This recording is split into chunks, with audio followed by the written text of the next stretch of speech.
ओम शांति। 5 दिसंबर की मुरली का सार है। बाबा ने हम बच्चों को कहा कि इस समय हमें वापस घर जाना है, इसलिए हमें आत्म अभिमानी बनना है। एक बाप को ही याद करना है जो हमारी अंतमति सोगति हो जाएगी। बाबा ने आज की मुरली में हमें एक बहुत सुंदर सा वंडरफुल राज सुनाया कि ये अनादि अविनाशी ड्रामा बना हुआ है और इस ड्रामा में हर एक का पार्ट नूंदा हुआ है। और कुछ भी होता है ड्रामा में तो नथिंग न्यू, माना कुछ नया नहीं है।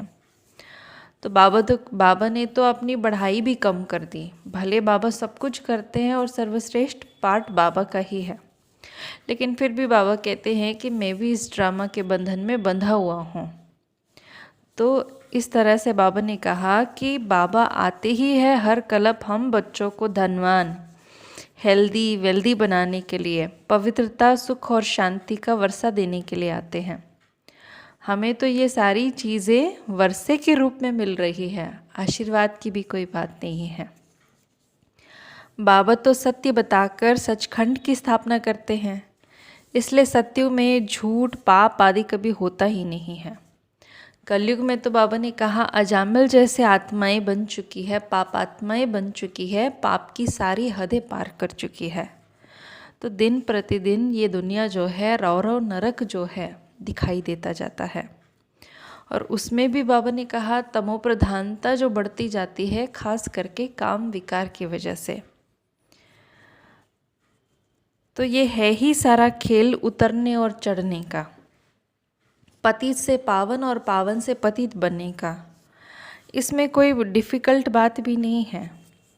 असल में बाबा कहते हैं कि माया रावण पर जीत पाना तो बहुत बड़ी हमारी लड़ाई है, बाकी और कोई युद्ध नहीं है हमारा।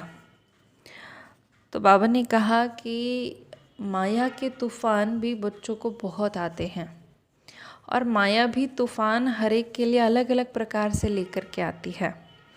और कई बार ऐसे तूफ़ान आते हैं, महारथी या कोई 10-8 साल में चलने वाले ज्ञान में पुराने बच्चे भी माया के उन तूफ़ानों में गिर जाते हैं, अर्थार्थ ज्ञान छोड़ के चले जाते हैं।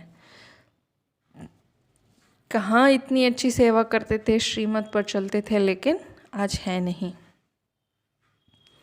तो बच्चों को 5 विकारों से अपनी संभाल रखनी है। याद में रहेंगे तो मजबूत बनेंगे, देही अभिमानी बनना होगा। और बाबा ने कहा आत्म अभिमानी बनो, ऐसी शिक्षा तो संसार में कोई दे ही नहीं सकता।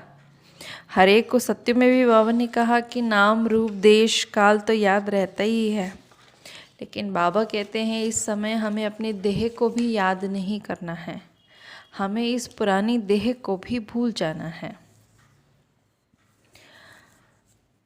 तो ड्रामा में बाबा ने कहा इस चक्र में देखो हमारी आत्मा ने न जाने कितना शरीर लिया और कैसा वंडरफुल पार्ट बजाती है। तो पर ये कोई सवाल नहीं कर सकता ये सृष्टि कब बनी, या आत्मा को किसने बनाया, या ये ड्रामा बना ही क्यों, ये सवाल ही नहीं उठ सकता फिर तो। क्योंकि बाबा ने कहा यह अविनाशी अनादि, अनादि का मतलब है जिसकी कोई शुरुआत नहीं है। अविनाशी भी है, अनादि ड्रामा भी है, ये निरंतर भी है। इसलिए बाबा कहते हैं ये ड्रामा के राज को समझना बड़ी वंडरफुल बात है। कुदरत जिसे कहा जाता है, आत्मा कितनी छोटी और उसमें 84 जन्मों का पार्ट, अविनाशी पार्ट, वो भी एक कल्प का नहीं, हर कल्प का अनादि भरा हुआ है।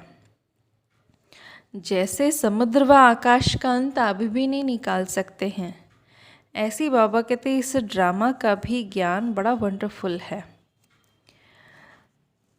तो इस ड्रामा के राज को समझने से ही हम बच्चे चक्रवर्ती महाराजा बन जाते हैं। और बाबा ने कहा ये विजय प्राप्त करना हमारे लिए नई बात भी नहीं है, हर कल्प हमने ये विजय पाया ही है।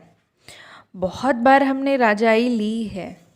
जिसका पेट भरा हुआ होता है वो गंभीर रहता है, माना आत्मा जहाँ भरपूर होती है गुण शक्ति ज्ञान से, योग से, बाबा के साथ लाइन क्लियर है, बाबा के साथ मन बुद्धि जुटी हुई है, लगन में मगन है, तो उसका पेट माना आत्मा अंदर से संतुष्ट होगी। उसे ना तो किसी व्यक्ति की ज़रूरत है, ना कोई वस्तु की आवश्यकता पड़ती है। तो बाबा ने कहा कि ये हम जानते हैं कि पहले हम बंदर थे, बंदर से भी बदतर थे। अब बाबा हम बच्चों को मंदिर लायक बनाते हैं। ये आत्मा रियलाइज़ करती है एक्चुअली कि बरोबर हम कोई काम के नहीं थे। हाँ, रावण के काम के ज़रूर हो सकते हैं, पर शिव बाबा के काम के नहीं थे।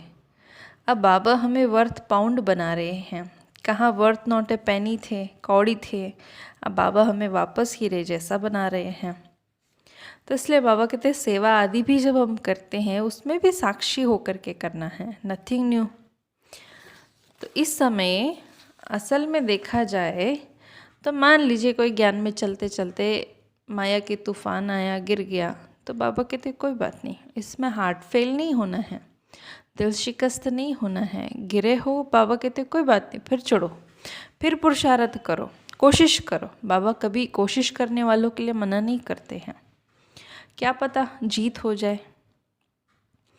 और कई बार बहुत समय ज्ञान छोड़ के फिर वापस आते, फिर बाबा के बनते हैं। बाबा कहते हैं अच्छा कोई बात नहीं बच्चे, अब तृप्त तो हुए, बहुत माया में गोते खा लिया ना, विकारों में गोते खा लिया, अब तो फिर अच्छे से पुरुषार्थ करो कम से कम, क्योंकि बेहद का बाप मिला है ना। पवित्रता तो सबसे मुख्य बात है, पवित्रता की बात तो संसार में और कोई करता भी नहीं है। तो यहाँ हमारी मन बुद्धि जो है सब बाबा की तरफ हो। जो भक्ति मार्ग में हमने गीत गाया, आपके अलावा हमारा और कोई नहीं। अब बाबा कहते हैं वो वादा पूरा करो, हमारा हर संबंध बाबा से है, कोई और है ही नहीं, और हमें किसी को याद करना भी नहीं है। ये देह भी मेरी नहीं, इस स्मृति के साथ चलना है। अच्छा वरदान है, त्रिकालदर्शी और साक्षी दृष्टा बन, हर कर्म करते हुए बंधन मुक्त स्थिति के अनुभव द्वारा दृष्टांत रूप भव। यदि त्रिकालदर्शी स्टेज पर स्थित हो, कर्म के आदि मध्य अंत को जानकर कर्म करते हो, तो कोई भी कर्म विकर्म नहीं हो सकता है, सदा सुकर्म ही होगा। ऐसे ही साक्षी दृष्टा बन कर्म करने से कोई भी कर्म के बंधन में कर्म बंधनीय आत्मा नहीं बनेंगे। कर्म का फल श्रेष्ठ होने के कारण कर्म संबंधों में आएंगे, लेकिन बंधन में नहीं। कर्म करते न्यारे और प्यारे रहेंगे तो अनेक आत्माओं के सामने दृष्टांत अर्थात एग्जाम्पल बन जाएंगे। स्लोगन है, जो मन से सदा संतुष्ट है वही डबल लाइट है। अच्छा, ओम शांति।